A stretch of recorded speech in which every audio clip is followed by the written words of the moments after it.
Hello student, Ramratan study YouTube channel में आपका स्वागत है।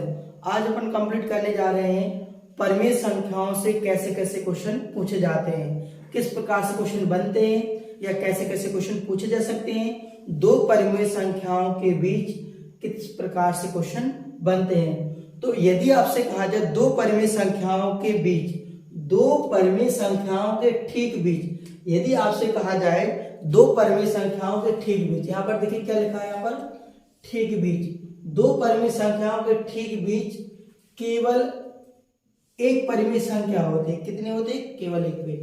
अगर कहा जाए दो परिमेय संख्याओं के ठीक बीच, दो परिमेय संख्याओं के ठीक बीच केवल एक परिमेय संख्या होती है। यदि आपसे पूछा जाए दो परिमेय संख्याओं के बीच, ओनली कहा जाए दो परिमेय संख्याओं के बीच अनंत परिमेय संख्या होती है, दो परिमेय संख्याओं के बीच अनंत परिमेय संख्या होती है।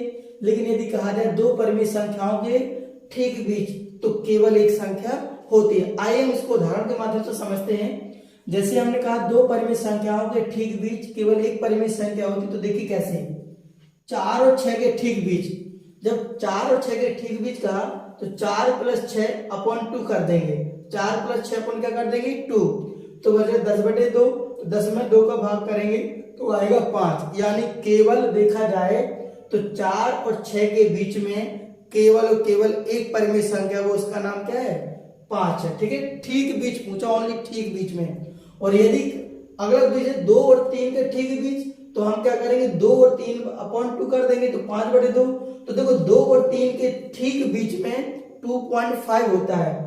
2 और 3 के बीच में ये सॉल्व करने की आवश्यकता नहीं है। अगर कहा जाए 4 और 6 के बीच में क्या होता है, तो 4 और 6 के ठीक बीच में क्या होता है? 5। अगर कहा जाए 2 और 3 के ठीक बीच में क्या होता है, तो होता है 2.5 होता है। ये तो हमने आपको बेसिक समझाने के लिए रख दिया है। अब देखिए जरा, लेकिन यहाँ पर 1/2 और 1/3 के ठीक बीच कहा जाए तो इसको हमें तो कॉन्सेप्ट के हिसाब से सॉल्व करना पड़ेगा ना। तो 1/2 + 1/3/2, तो हम इसका क्या करेंगे? देखो हम इसको ऐसे करके समझा दे रहे हैं, ठीक है, समझिए जरा इसको। यहां पर ऐसा करेंगे तो 1/2 और 1/3, तो इनके ठीक बीच पूछा गया है, ठीक बीच में, तो 1/2 + 1/3 अपन क्या कर देंगे? 2। तो जरा समझिए, ये तो 2 नीचे लिखा हुआ है, 2 और 3 का एलसीएम लेंगे तो कितना आएगा? 6। अब 2 का भाग 6 में देंगे तो जाएगा 3 बार, 3 का गुणा 1 में करेंगे तो आएगा 3, और 3 का भाग 6 में देगा तो जाएगा 2 बार, 2 का गुणा 1 का करेंगे तो आएगा 2। तो जो हो जाएगा ऊपर 5/6, 5/6 हो गया, नीचे ऑलरेडी 2 लिखा हुआ है, तो 5/2 का गुणा कहाँ हो जाएगा? नीचे 2 × 6, तो ये आएगा 5/12। अगर देखा जाए तो इनको 2 और 3, 1/2 और 1/3 के ठीक बीच जो परिमेय संख्या होगी वो होगी हमारी 5/12। ठीक है, अब देखिए जरा, अगर कहा जाए दो परिमेय संख्याओं के बीच कितनी परिमेय संख्या होती है? अगर ठीक बीच पूछा जाए तो एक रखेंगे, और अगर केवल बीच कहा जाए, अगर कहा जाए बीच में, तो अनंत संख्या होती है। ठीक बीच में एक होती है और बीच में कहा जाए तो अनंत परिमेय संख्या होती है। अब देखिए जैसे कि हमने कहा, यहां पर समझिए जरा, जैसे हमने कहा आपसे कि 1 और 2 के बीच कितनी संख्याएं होती हैं, तो जब हम 1 और 2 के बीच में देखेंगे तो एक को 1.2 भी लिख सकते हैं, 1.32 लिख सकते हैं, 1.42 लिख सकते हैं, डेट। यानी 1 और 2 के बीच अगर हम जूम करके देखें, एक लेंस से देखें, तो 1 और 2 के बीच दशमलव में बहुत सारी संख्याएं लगी होती हैं, अनंत तक होती हैं। तो 1 और 2 के बीच अगर कहा जाए तो अनंत संख्याएं होती हैं। 10 और 11 के बीच कहा जाए तो देखो 10 हो सकते हैं, 10.5 हो सकता है, 10.25 हो सकता है, ऐसे कुछ भी बहुत सारे हो सकते हैं। तो दो संख्याओं के बीच अनंत परिमेय संख्या होती है। अब देखो 1, 2, 3 क्वेश्चन और हम सॉल्व कर रहे हैं जो एग्जाम में पूछे गए हैं। तो देखिए जरा इसको कैसे सॉल्व करते हैं। ये लिखा 1/2 और 1/3, 1/2 और 1/3 के बीच हमें कितनी परिमेय संख्या ज्ञात करनी है? 5 परिमेय संख्या ज्ञात करनी है। तो देखिए जरा कैसे सॉल्व होता है, बहुत आसान से समझिए। ये 1/2, ये लिखा 1/3, यहां पर लिखा है 2, यहाँ पर लिखा है 3, 1/2 1/3।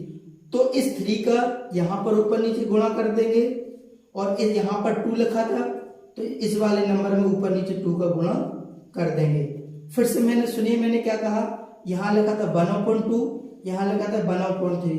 तो जो यहाँ पर 3 लिखा था तो इस 3 का यहाँ पर हमने ऊपर नीचे गुणा कर दिया, और यहाँ पर नीचे 2 लिखा था तो इस 2 का इस वाले नंबर में ऊपर नीचे हमने गुणा कर दिया। ठीक है, तो जरा देखते हैं। तो ये आएगा 3 एकम 3 बटे हो जाएगा 6, ये हो जाएगा 2/6। अब इतना समझ में, अब क्या करना, इन्होंने पूछा 5 परमेय संख्या। जब वो आपसे 5 परमेय संख्या कहने को कहे तो हमें एक नंबर ज्यादा करना है। 5 से कहे तो हमें ऊपर नीचे 6 से गुणा करना है। अगर यहाँ 6 परमेय संख्या कहते तो हम ऊपर नीचे 7 से गुणा करते। यदि 7 परमेय संख्या कहते यहाँ पर तो हम 8 से ऊपर नीचे गुणा करते, दोनों नंबरों में। ठीक है, तो यहाँ 5 से परमेय संख्या पूछे, 5 परमेय संख्या है तो हम ऊपर नीचे 6 से गुणा करेंगे, इसमें भी ऊपर नीचे 6 से गुणा करेंगे।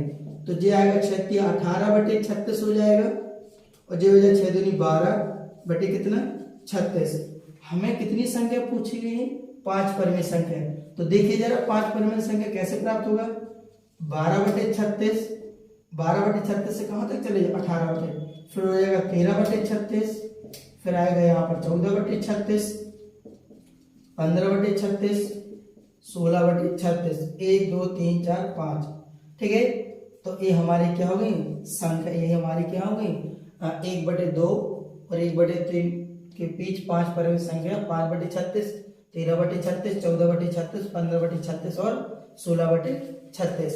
अब देखिए जरा 1/4 और 1/5 के बीच 6 परमेय संख्या कहा गया है, तो देखो इसको क्या करेंगे, 1/4 1/5।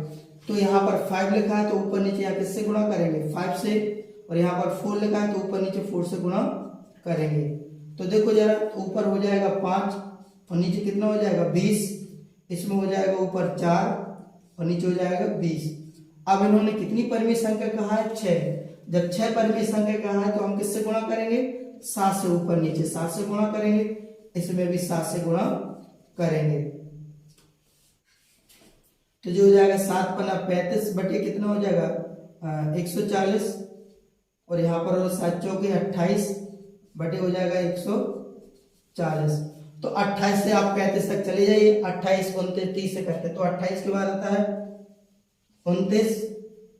यहाँ पर सॉरी, हम क्या पूछा है, 1/2 और 1 के बीच पूछा है, तो हम यहाँ 12/36 नहीं लेंगे, तो यहाँ हम लेंगे 13/36, 14/36, 15/36, 16/36 और यहाँ आएगा 17/36। अब हमारा राइट आंसर है, क्योंकि इन 12 और 18 के ठीक बीच पूछा गया, तो 1 2 3 4 5। ऐसे यहाँ पर इन्होंने कहा है 35/140, 28/140, तो हम 28 और 35 के बीच लेंगे तो क्या आएगा 29/140, और फिर आएगा 30/140, 31/140, 32/140, 33/140, 1 2 3 4 5 और 34/140। ये हमारा क्या हो जाएगा आंसर। एक क्वेश्चन और देखते हैं, यदि ऐसा क्वेश्चन बन जाए -2 और -3 के बीच 5 परमेय संख्या ज्ञात करिए, तो जरा देखो, तो सबसे पहले -2, यहाँ पर क्या लिखेंगे -3। अब देखिए -2 और -3, अब यहाँ पर तो क्या था, अंश और हर के रूप में लिखा था, अंश और हर के रूप में, लेकिन यहाँ पर ना तो अंश, अब वो हर के रूप में लिखा नहीं है और ऋणात्मक है।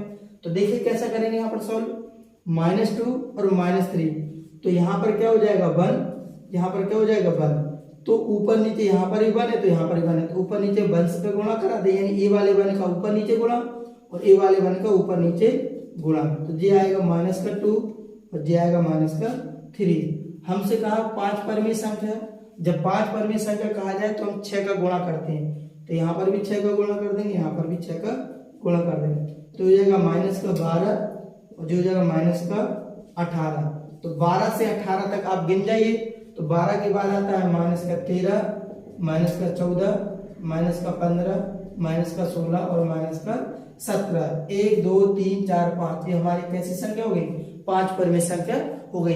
यदि आपको वीडियो अच्छा लगा हो तो आप कमेंट करिए, चैनल को सब्सक्राइब करिए और आप कमेंट करके जरूर बताइए। यदि वीडियो आपको अच्छा लगा है तो लाइक करिए, लेकिन आप कमेंट जरूर करके बताइए। मिलते हैं नेक्स्ट वीडियो में।